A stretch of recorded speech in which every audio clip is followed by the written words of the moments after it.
Story 1. Okay, so this happened back in the summer of 2014. I think it was early June. The air was warm and sticky, and the sun was still bright, though it was already past 5 o'clock. I remember it clearly. It was one of those days where you're just so tired you can almost taste it. My job wasn't anything fancy, just a lot of sitting in front of a computer, but by the time I packed up my bag, my brain felt like a squashed grape. All I wanted was to get home, kick off my shoes, and maybe order some greasy pizza. My apartment was on the 14th floor of a big high-rise building, one of those tall glass towers downtown. It was called The Pinnacle, which always sounded a bit silly to me, but it was a nice place.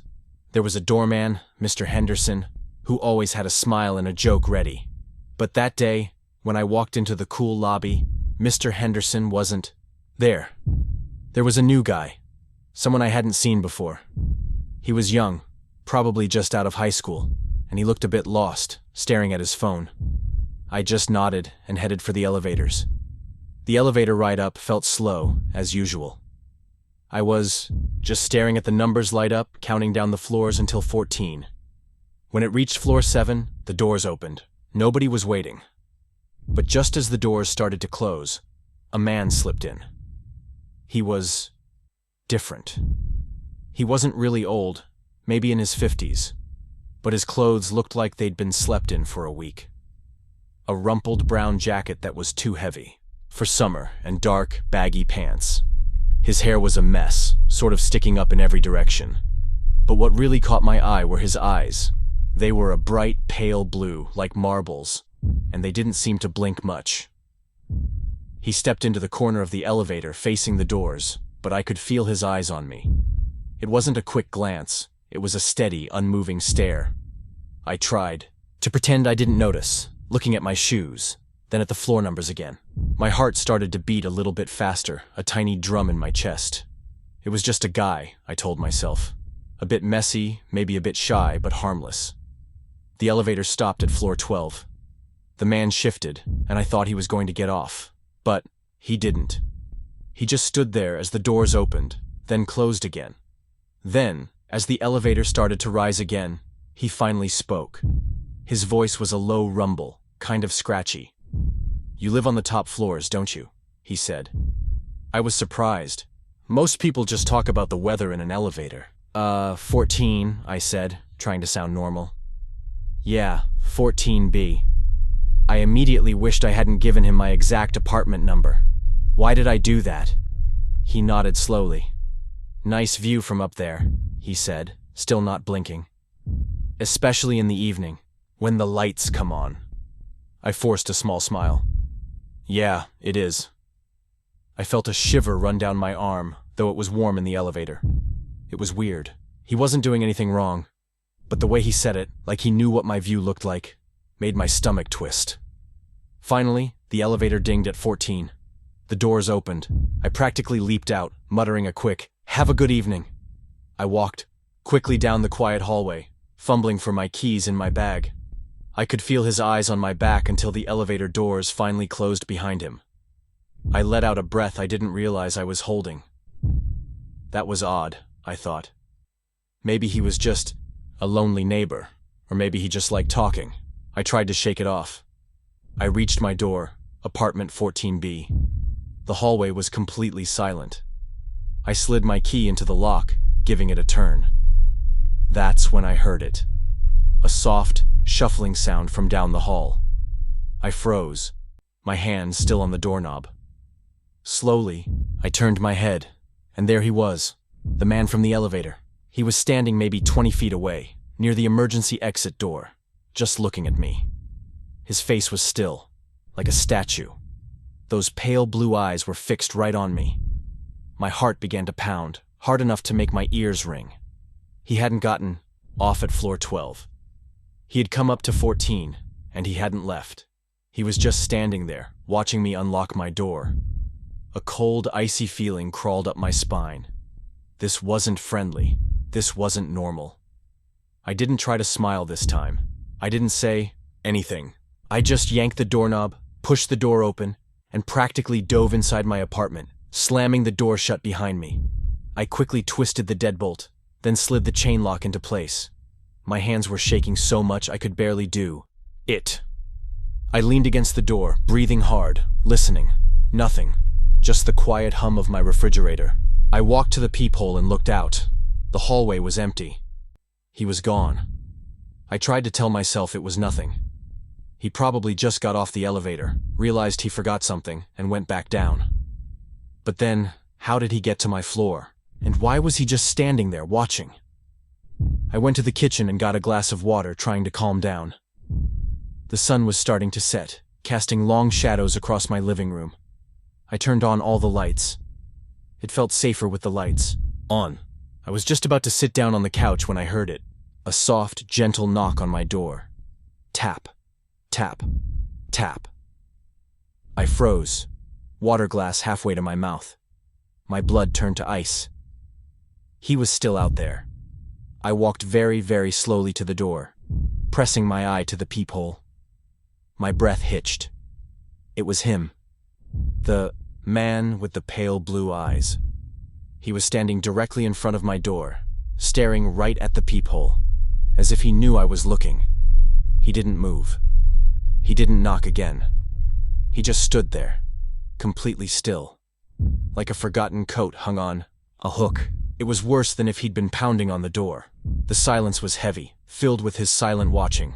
Then he spoke. His voice was low, muffled by the door, but clear enough to hear. "Alex," he said. My stomach plummeted. He knew my name. How did he know my name? I hadn't told him, and I had only told him my apartment number. "Alex," he repeated, a little louder this time. "I know you're in there. I just wanted to tell you something." My heart hammered against my ribs like a trapped bird. I didn't move, didn't breathe. My mind was racing, trying to figure out what to do. Should I call the police? What would I even say? "There's a strange man outside my door who knows my name." It sounded crazy. "It's about your cat," he said, his voice going lower, almost a whisper. "He's very pretty, the orange one." My cat Oliver was sleeping soundly on my bed. He was indeed orange. Oliver never went out into the hallway, never. There was no way this man could have known about him. Maybe he had seen him inside my apartment.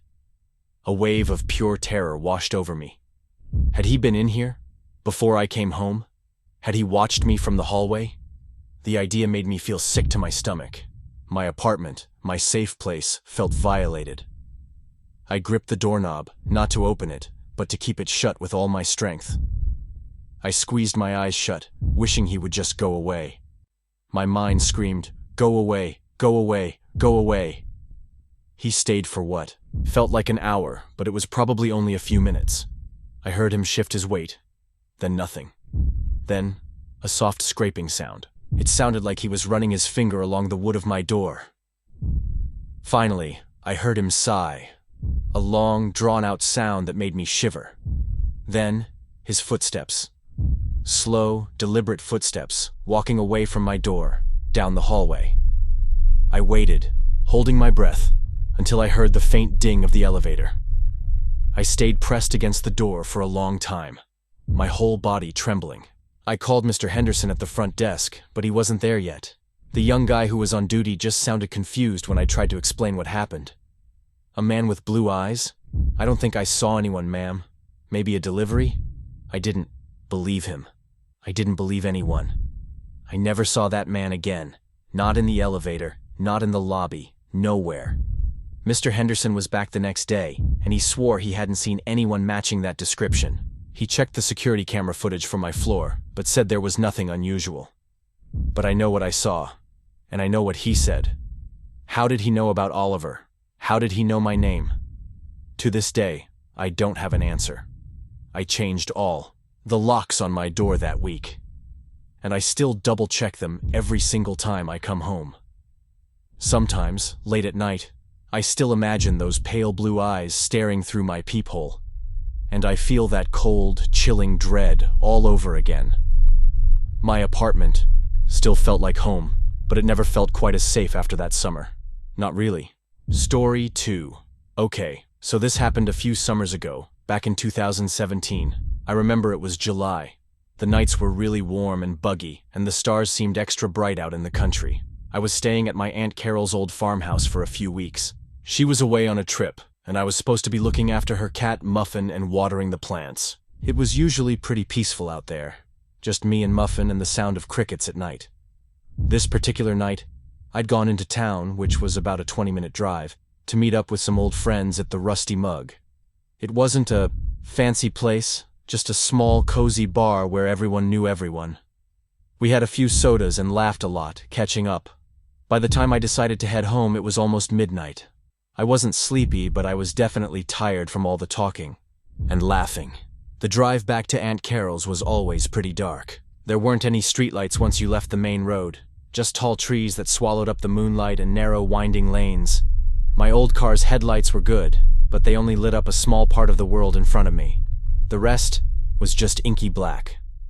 I was humming along to the radio, feeling pretty good, when I noticed headlights in my rearview mirror. It was a truck, kind of old and beat up, judging by the way its lights bounced around. No big deal, I thought. Just another local heading home. But as I drove, the truck stayed really close. Closer than felt normal for a dark country road. Every time I went around a bend, its lights would swing through the trees behind me, never getting farther away. I slowed down a little, thinking maybe they'd pass me. They didn't. They just stayed right there, like a shadow. My stomach started to get a little squiggly. It wasn't full-on fear yet, just a weird, crawly feeling. Maybe they were just in a hurry, I told myself. Or maybe they lived on the same road as Aunt Carol. Then I made the turn onto the long, bumpy gravel lane that led to Aunt Carol's farmhouse. It was a private road, not really for anyone else. The truck didn't turn. It just kept driving past. The lane, its lights disappearing down the main road.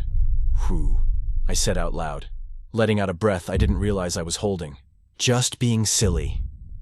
I pulled up to the house, turned off the engine, and the world went suddenly, completely silent. The only sound was the chirp of crickets and the little tick-tick-tick of my car engine cooling down. I grabbed my bag and jacket, fumbling for my keys. The house was a dark shape against the slightly less dark sky. No lights on, of course. I just wanted to get inside, maybe have a snack and then flop into bed. I was about to open the car door when my eyes caught something down the lane. Just a flicker of light. No, not a flicker. Two steady lights, like headlights. The truck. It wasn't gone. It had turned around. It was just sitting there, at the very end of the gravel lane, about 100 yards away, with its lights off.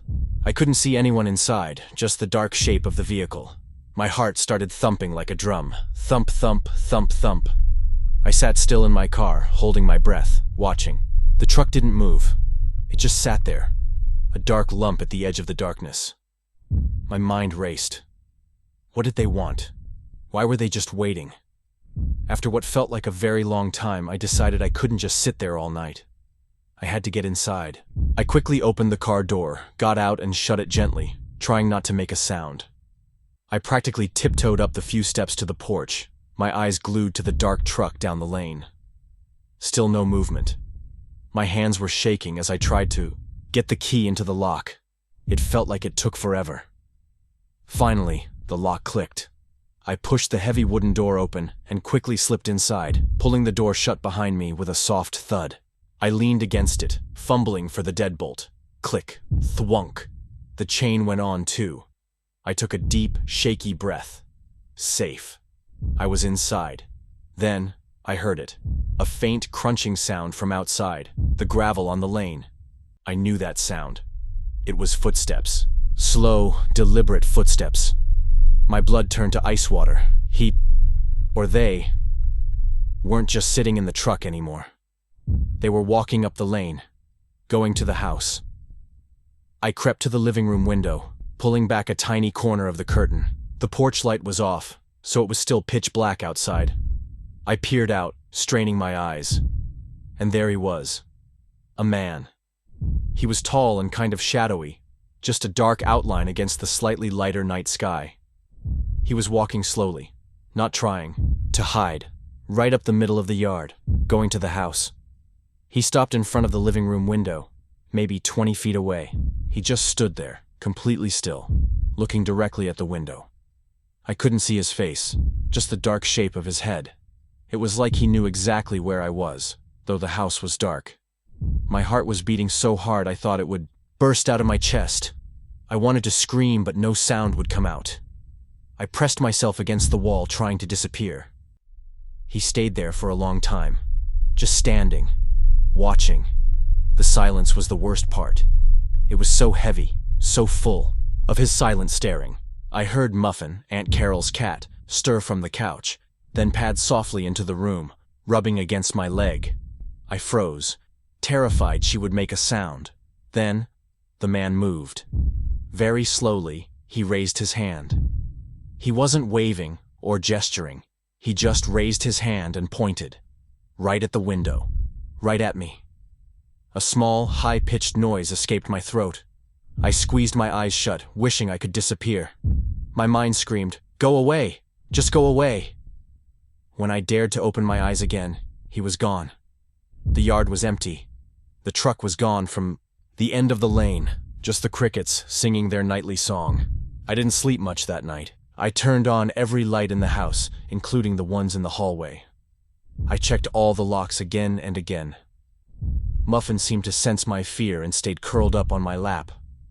I kept looking out the windows, seeing dark shapes where there were only trees. I never saw that truck or that man again. I told Aunt Carol about it when she came home, and she just shrugged. "Probably just someone lost, honey. Happens all the time out here." But I know what I saw. And I know the way he just stood there pointing. It wasn't a lost person. It felt like he was looking for me.